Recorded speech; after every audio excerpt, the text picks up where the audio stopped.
Sa pagpapatuloy ng ating Sulu Travel Series, pinuntahan naman natin ang malaparaisong mga dalampasigan sa Parang Sulu at inikot ang mga tourist destinations pati na ang mga souvenir shop sa ulo bago tayo bumalik sa Zamboanga City.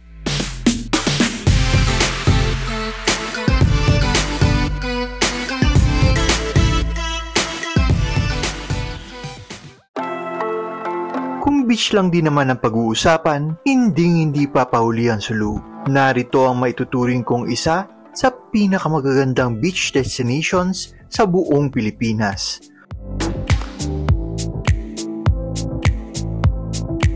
Unahin natin ang Tando Beach. Ang Tando Beach ay mayroong napakagandang dalampasigan at napakalinis na tubig na siguradong mapapaligo ka. Mayroon dito mga kubo na kung saan pwedeng magamit ng mga turista na ilang lakad lamang mula sa dagat. Isa sa kilalang spot dito ang punong ito na pwedeng akyatin o di kaya'y magduyan-duyan habang pinagmamasdan ang napakagandang tanawin ng baybaying dagat. Sa kahabaan ng shoreline ay libu-libong mga coconut trees ang makikita na siya nagbibigay ng dagdag na apil dito.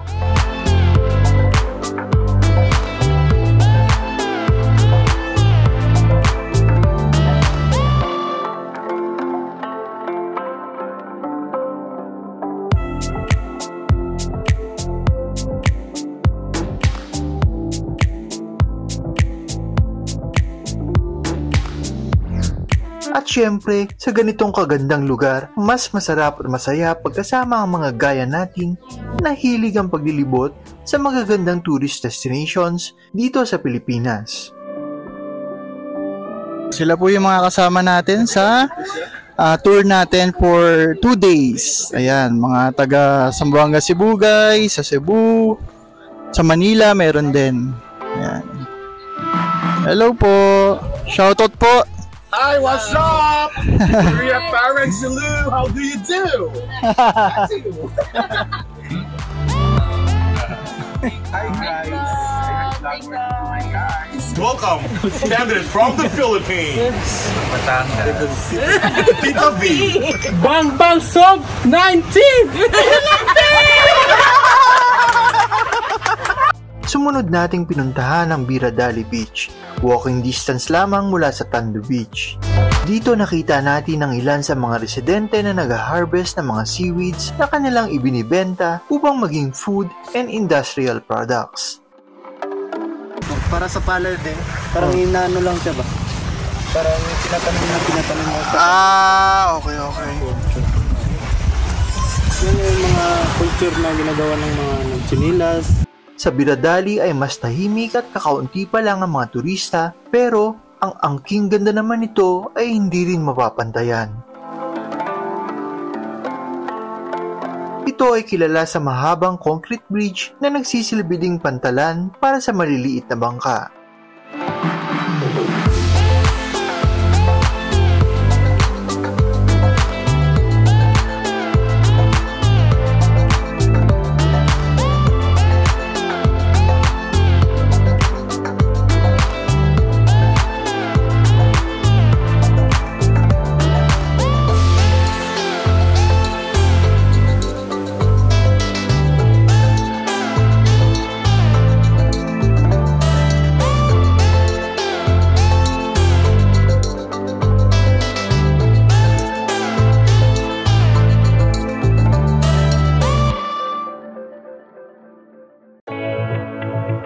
At ang pangatlong beach destination na ating pinuntahan dito sa Parang Sulu ay ang Mangsali Beach. Ito ay mas developed na at mayroong mga cottages and walkways na talaga namang mapapawaw ko sa ganda.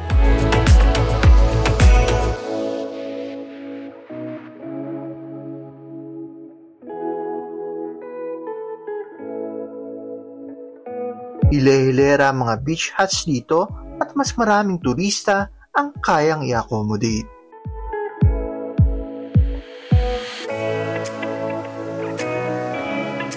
Mayroon din ditong floating playground kung nais ninyo ng mas exciting water activities. Mangsali Beach ay isang pribadong resort at sa halagang 10 piso ay may enjoy mo na ang napakagandang lugar na ito.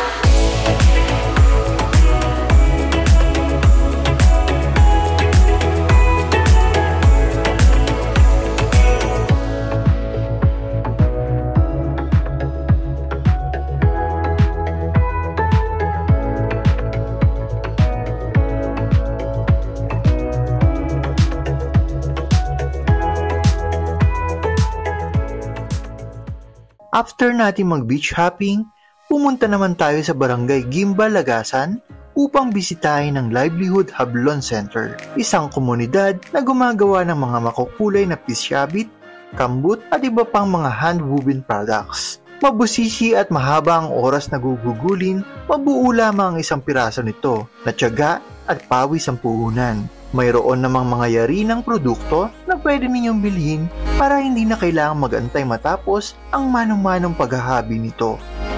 Dinaanan na rin natin ang maimbung na kung saan makikita ang isa sa mga paboritong pasyalan ng mga residente dito. Ito ang Tambuang Falls.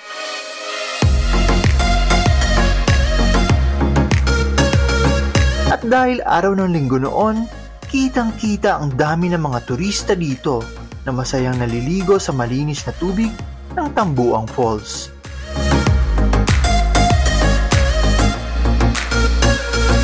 May ilang mga kubo naman na pwedeng rentahan para magsilbing lilim, lagayan ng gamit at dining area ng mga bibisita dito.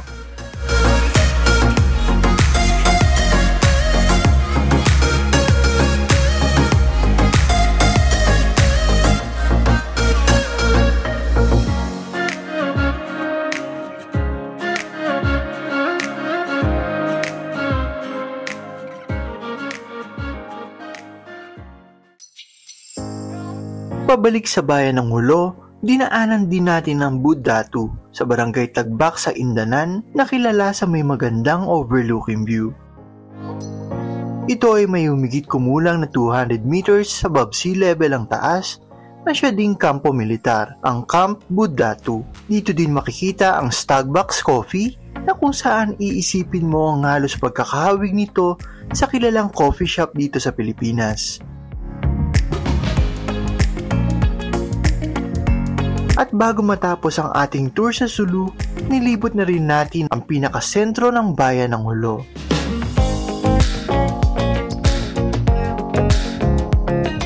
Pinuntahan natin ang kanilang Sulu Provincial Capital at namangasa napakaganda nitong architecture. May ituturing itong isa sa pinakamagandang government building sa ating bansa.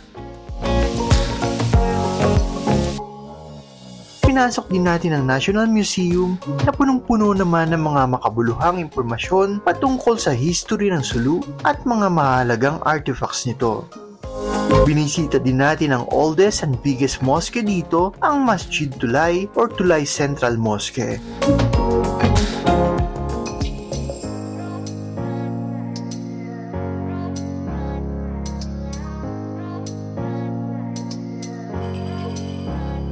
At syempre, umikot tayo sa lansangan ng Hulo at nasaksihan ang pang-araw-araw na pamumuhay nila dito, gaya din na nakikita natin sa syudad dito sa Kamaynilaan.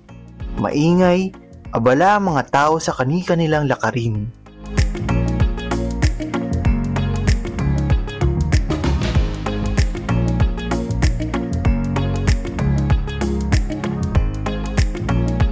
Dito natin napagtanto na wala rin pagkakaiba ang mga kapatid natin na naninirahan dito sa Sulu. Gaya natin, patuloy ang buhay anuman na nagiging pagsubok. Bilang isang turista, ang dati-rating imahe ng Sulu na nakikita at naririnig ko sa mga balita ay malayo sa kung ano ang nasaksihan namin sa pagbisita dito. Walang pangamba at takot, bagkus na palitan ng mga ngiti at pagkamangha sa mga likas na yaman ng probinsya. Umaasa na balang araw ay tuluyan na mabubura sa mga isip ng tao ang madilim na nakaraan na bumalot sa pangalan ng probinsya. At gaya ng ibang lugar dito sa ating bansa, nawa ay mas madami pang turista ang bumisita dito at masaksiyan ang ipinagmamalaking ganda ng probinsya ng Sulu. Maraming salamat po sa inyong panonood at sana ay nagustuhan ninyo ang episode natin ito. Huwag kalimutang i-subscribe at i-follow ang ating mga social media accounts para sa mga susunod pa nating video. Thank you and see you on our next adventure.